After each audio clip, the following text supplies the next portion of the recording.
Hi friends, இன்றைக்கி நம்ம எங்கே போகிறோன்னா முருகன் கோயில் தாங்க. இது எங்கே இருக்குன்னா தென்காசி மாவட்டத்தில் பன்மொழிங்கிற ஒரு கிராமத்தில் இருக்குது திருமலை குமாரசாமி கோயில். கல்டைக்குறிச்சிலேருந்து நம்ம ஃப்ரெண்ட்ஸ் எல்லாம் கூட்டிகிட்டு அப்படியே நேராக பைக்கில் ஒரு ரவுண்டு போயாச்சுங்க. இளஞ்சியில் போகிற வழியில் இளஞ்சியில் இந்த கோயில், அந்த கோயிலும் கொஞ்சம் பெருசாக இருந்துச்சு. நெக்ஸ்ட் டைம் போகும்போது இந்த கோயிலோட டீட்டெயில் நம்ம ஷேர் பண்ணுறோம். அப்படியே உள்ளுக்கு போக போக போக அந்த பன்மொழிங்கிற கிராமத்தில் போய் அந்த கிராமத்தோட மண் வாசனையில் இருந்து அந்த இயற்கையை பார்க்க ரொம்ப நம்ம ஒரு அழகாக ஒரு புத்துணர்ச்சியாக இருந்துச்சுங்க. நம்ம நேட்டிவ் வந்து தூத்துக்குடிங்கிறதுனால இங்கே போய் பார்க்கும்போது நமக்கு இது ஒரு புது எக்ஸ்பீரியன்ஸாக இருந்துச்சுங்க. நம்ம ஆல்ரெடி டோக்கன் எல்லாமே போட்டாச்சு, அவங்கள்ட்ட இன்ஃபார்ம் பண்ணியிருந்தோம். நம்ம ஃப்ரெண்ட்ஸ் எல்லாமே நமக்கு கரெக்டாக பண்ணியிருந்தாங்க. ஸோ என்ட்ரன்ஸில் இருந்து நம்ம உள்ளுக்கு மலை ஏறத்துக்கு நடந்தும் போகலாம், அது போக பைக்லேயும் போகலாம், அது போக அவங்க பஸ் அரேஞ்ச்மெண்ட் பண்ணியிருக்காங்க. ஸோ கீழேருந்து நம்மளை மலைக்கு மேலே உள்ள கோயிலுக்கு வரைக்கும் பஸ் டிரான்ஸ்போர்ட்டேஷன் அவைலபிலிட்டி இருக்குது. நம்ம என்ன பண்ணுறோன்னா இப்போ பைக்லேயே போயாச்சு. பைக்கில் போகும்போது கொஞ்சம் கவனமாக போங்க, ஏன்னா எட்ஜி ஃபுல்லாக நமக்கு க்ளோஸ் ஆகலை.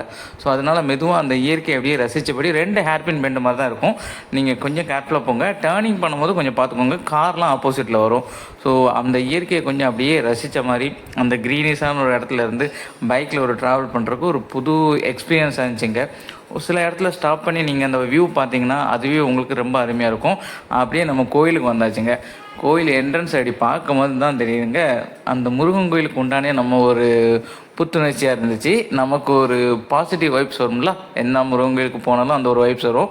அதே மாதிரி இங்கேயும் போனாலும் அந்த பாசிட்டிவ் வைப்ஸோட உள்ளுக்கு என்ட்ரி ஆனவங்க உள்ளுக்கு என்ட்ரி ஆகி சாமியை கும்பிட்டு வரும்போது அப்படி ஒரு நல்ல ஒரு எனர்ஜி, நல்ல ஒரு பாசிட்டிவ் வைப்ஸ்.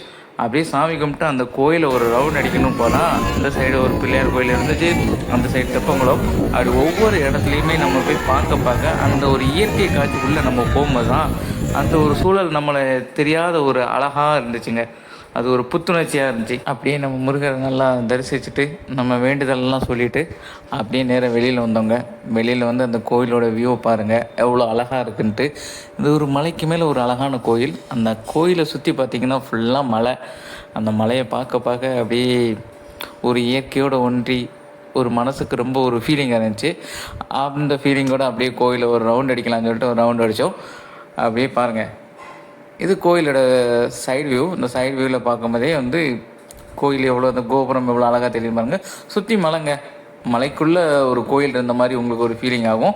படிக்கட்டு இருக்குது, படிக்கட்டு வழியாக நடந்து வரலாம். இந்த மலையை பாருங்கள், இங்கேருந்து பார்க்கும்போதே தெரியுது எவ்வளோ க்ரீனிஷாக இருக்குன்ட்டு. தென்காசி மாவட்டத்துக்கு உண்டான ஒரு நல்ல ஒரு லுக்கு தாங்க இது.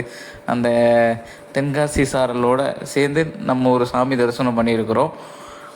அப்படியே நேராக அங்கே உங்களுக்கு டாய்லெட் ஃபெசிலிட்டிலேருந்து எல்லாமே அங்கேயே உள்ளே இருக்குது. நீட் அண்ட் க்ளீனாக இருக்குங்க. நல்ல ஒரு அழகாக மெயின்டைன் பண்ணியிருக்காங்க. நீங்கள் ஒன் டைம் விசிட் பண்ணி பாருங்கள், நல்லாயிருக்கும். அப்படியே தெப்பக்குளம் பார்த்திங்கன்னு வச்சுக்கோங்களேன், அந்த தெப்பக்குளத்துக்கு பார்த்தா அந்த மீன்கள்லாம் இருக்குது. அது கிட்ஸுக்கு கொஞ்சம் பக்கத்துலேருந்து பார்க்கும்போது அதுலேயே வந்து ஒரு 1/2 hour மேலே ஸ்பெண்ட் பண்ணலாம் போல் இருந்துச்சு. அந்தளவுக்கு வந்து உங்களுக்கு அந்த இயற்கையை சூழ்ந்து அந்த தெப்பக்குளத்தை பார்த்தது நான் இங்கே தாங்க. மற்றபடி கீழே லெவலில் பார்த்துருப்பீங்க, ஒரு மலைக்கு மேலே ஒரு தெப்பக்குளம், அந்த தெப்பக்குளத்துக்குள்ள மீன்கள் அப்படின்னு பார்க்கும்போது கொஞ்சம் நல்லா இருந்துச்சு. எப்போவுமே முருகர்னாலே மலைக்கு மேலே தான். அப்படியே முருகரோட ஓம் முருகா அதில் ஒரு ஃபோட்டோவில் ஒரு ஃபோட்டோலாம் எடுத்துகிட்டு அப்படியே திருப்பியும் ஒரு ரவுண்ட் அடித்தோங்க. ஒரு 2 ரவுண்ட் அடிச்சுக்கிட்டே இருந்தோம். பார்க்க அந்த இடத்த நம்ம விட்டு போகக்கூடாதுங்கிற ஒரு ஃபீலிங்லேயே இருந்தனால கூட ஒரு ரவுண்ட் அடித்தோம். கோயிலே ஒரு 3 ரவுண்ட் அடித்தாச்சு. கோயிலை சுற்றி ஒரு 3 ரவுண்டு அடித்தாச்சுங்க. அந்த 3 ரவுண்டுமே வந்து அப்படியே பெரிய மனசே இல்லாமல் அந்த ஒரு இயற்கையை பார்த்துட்டே வந்தோங்க. நல்லா பாருங்கள், இங்கே பாருங்கள், இது பிள்ளையார் கோயில். இந்த பிள்ளையார் கோயில் மறுபடியும் நம்ம அந்த கோயில் பக்கத்தில் உள்ள இதெல்லாம் பார்க்க கொஞ்சம் நல்லாவே இருந்துச்சு. அப்படியே மனசே இல்லாமல் சாமியை கும்பிட்டாச்சு. அப்படியே திருப்பி அப்படியே அதே பைக்கில் நம்ம கீழே தென்காசி வந்துட்டு அங்கே சாப்பிட்டு வந்தாச்சு. இந்த மாதிரி முருகன் கோயிலுக்கு போய் தரிசனம் பண்ணுறது ரொம்ப ஒரு எனர்ஜெட்டிக்காக பாசிட்டிவ் வைப்ஸாக இருக்குங்க. அதுவும் தென்காசி பக்கத்தில் ஒரு மலைக்கு மேலே ஒரு கோயில், அருமையான ஒரு தரிசனம். சேனல் பிடிச்சிருந்தால் சப்ஸ்கிரைப் பண்ணுங்கள். தேங்க்யூ ஃபார் வாட்சிங்.